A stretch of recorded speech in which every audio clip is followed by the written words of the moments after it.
We're Will and James, fiancés, world travelers, and your out traveler tour guide. Last year was tough. Vacations were canceled, being replaced with extreme wanderlust and severe cabin fever. Now the world is finally reopening, and we are ready to pack our bags, travel across the country, and see how local businesses and communities are ready to welcome back travelers. Join us as we hit the road to visit our favorite LGBTQ destinations, because it's time to get back out there.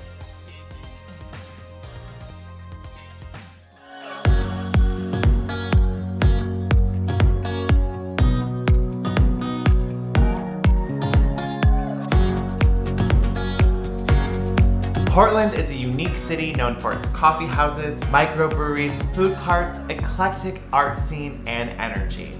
It's an open-minded haven that celebrates self-expression and creativity. If you love being outdoors, Portland is the perfect place to visit. The slogan, "Keep Portland Weird," is plastered throughout the city, and we're ready to experience all that Portland has to offer as we get back out there. We already received a warm welcome to the city by being flocked at the Moxie, which is conveniently located in downtown Portland. And to kick off our trip, we're going to chat with Casey Baker, the Director of Sales and Marketing, to learn more about why the Moxie is an LGBTQ inclusive accommodation in Portland.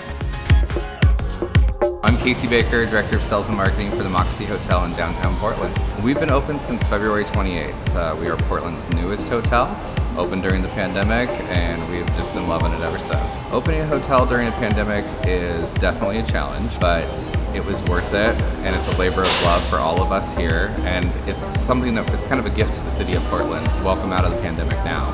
So we're here and we're just ready to celebrate. But when you're booking your trip to Portland and booking your trip to the Moxie, you know you're in for a good time. The fun starts here. We're playful, we're spirited, we're thoughtful. You get everything that you could possibly need while having fun doing it. You check in at the bar, you get a cocktail, and it just sets the tone for what you're going to experience while at the Moxie. We handpicked this location. It's in Portland's trendy West End neighborhood, and it's full of shopping, restaurants, bars. We're on the cusp of the former gay district of the city, which is still part of our culture here. It's Harvey Milk Street. We're just 2 blocks away, so it just adds to the fun, safe element of the city of Portland and the Moxie. You know, we as a brand, we came in as a disruptor. We wanted to make sure everyone felt welcome.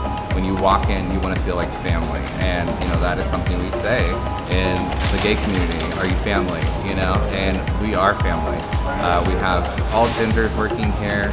We host drag shows. We have rainbow flags 12 months out of the year, not just during June. We want to make sure that this space is safe for all, and I think we've done it.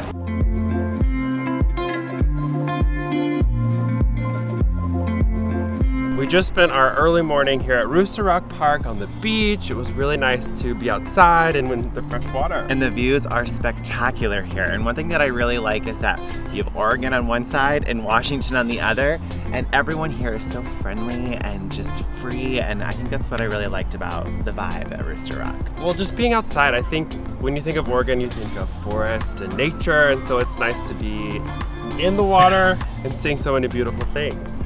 Now we're headed back to the city of Portland to visit Shine Distillery to learn more about how they navigated the pandemic.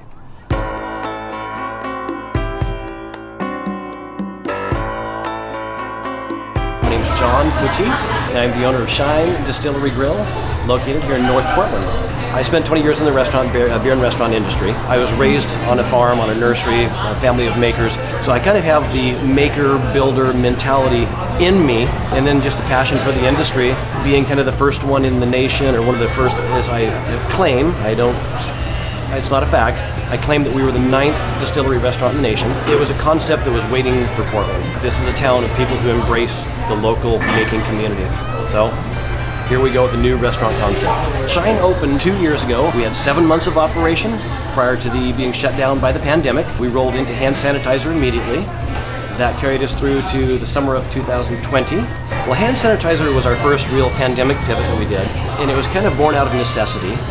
First and foremost, people needed the product. Nobody was able to get it. We're a distillery, we were able to make it, and we weren't legally allowed to sell it. So what we ended up doing was donating it, and that got us a ton of press and a real good sense of feel-good and community from the community.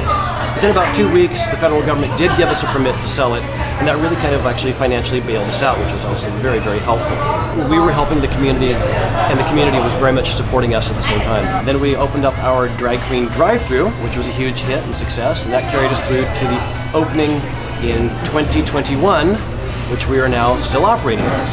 Menu options, we do offer full, like we have gluten-free, we have vegan, and obviously we've got good old meat eaters like myself. One of our number one popular items is our popcorn chicken. It seems simple and easy, but boy, it's just, there's a gochujang honey butter sauce we do on it that's just on point. Sebastian, who's our kitchen lead, is just nailing it right now, just nailing it with flavor profiles. I'm Bastian. I'm the executive chef here at Shine Distillery and Grill. I'm new to the company. I just came aboard, so I've kind of been tweaking the menu now to get it to be more seasonal, but we do work with local farms and try to keep things fresh. It's the first job I've had where I've got to be an open trans human. I get to be openly queer and unapologetically myself, and it's awesome. I got a lot of queer people in my crew. I love having queer employers. It's awesome. I really look forward to going to work. Oh my God. One thing you know you're going to find in this facility is somebody who will sit down and have a conversation with you. There's nothing worse than being in a foreign city by yourself or two people trying to explore. You sit at a bar and nobody even says, hi. Oh, you're in from so-and-so? Oh, well you should go check out Powell's bookstore. You should go to the Japanese gardens. You should go, or you're interested in this, and this. Just be a tour guide. And we do that here. It's called inclusivity. I am so glad that we were able to come to Shine Distillery. John is amazing. I loved hearing all of his stories, especially the different pandemic pivots that Shine had to do in order to stay open. And the food was incredible. I loved hearing about how they started making hand sanitizer to make sure they stayed in business.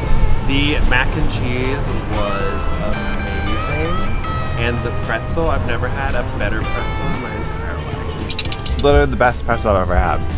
It's so good and buttery and when you come to Shine, because you will when you visit Portland, definitely ask about the mac and cheese of the day. It's always different, and Will was right. The mac and cheese is so good. Everything we had was just delicious. Right when you walk in though, there's bubbles in the air. It's just a really great atmosphere. It's a cute spot. And it's a distillery, so they make their own liquor, and you can buy the bottles when you leave. You can take them home with you, stock your bar. It's all fantastic drinks, and just a really great vibe.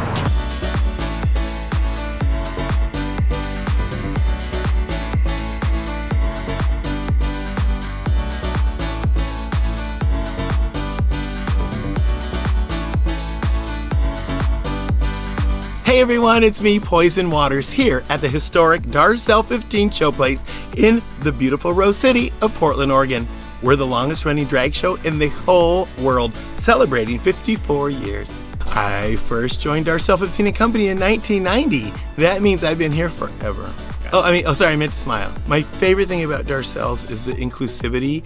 We are open to everyone, and people come from literally all over the world, and they come to celebrate everything. The word celebrate just sticks out in my mind. They can expect to come in and be enveloped in this wonderful drag experience. Darcels 15 and Company and myself as the co-host, our job is to break down that fourth wall and bring the people into our show. We love to make people feel welcome and valued and appreciated. We are ambassadors of the LGBTQ community, and our job is to let everybody know that we're queer, we're here, and we're not that bad. So here's what I love about the LGBTQ community here in Portland. We're everywhere. You know, some cities have a little gay pocket. We don't have a pocket because we don't need a pocket. We're everywhere. The LGBTQ community is represented in every facet of our city: restaurants, lodging, the theater, of course, the arts, business, construction, everything. And what is great is that when you come to this town, our queer friends that come to visit from all over the world, they don't have to look for the gay area. They're in the gay area wherever they are.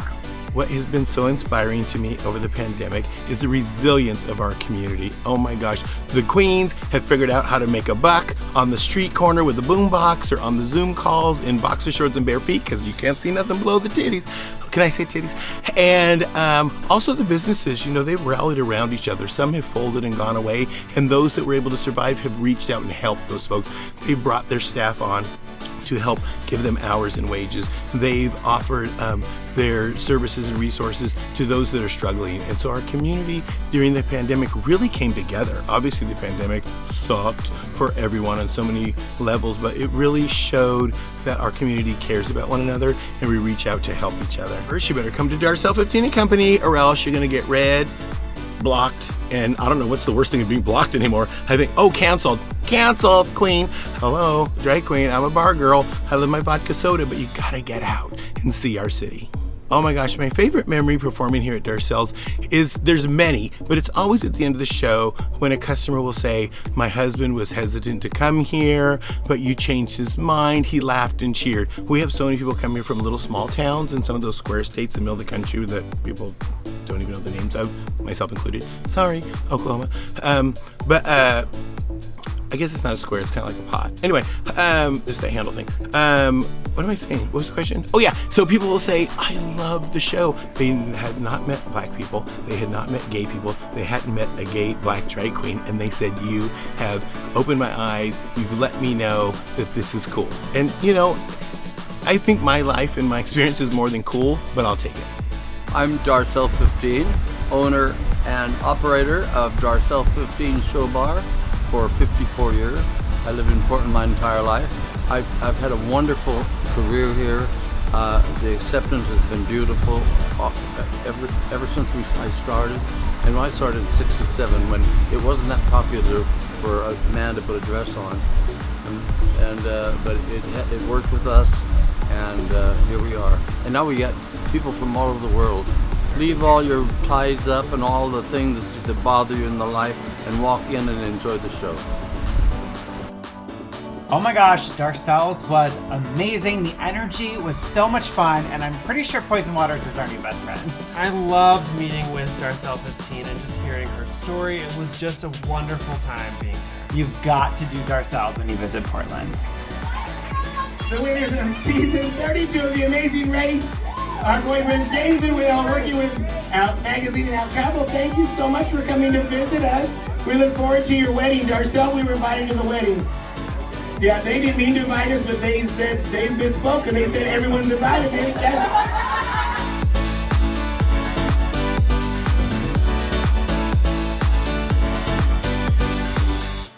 Thank you so much for watching this video. We hope that we were able to inspire you to get back out there when you're ready. We cannot wait to go back to Portland someday, and if you have any exciting travel plans, let us know in the comments below. And for more information on LGBTQ+ travel destinations, visit outtraveler.com.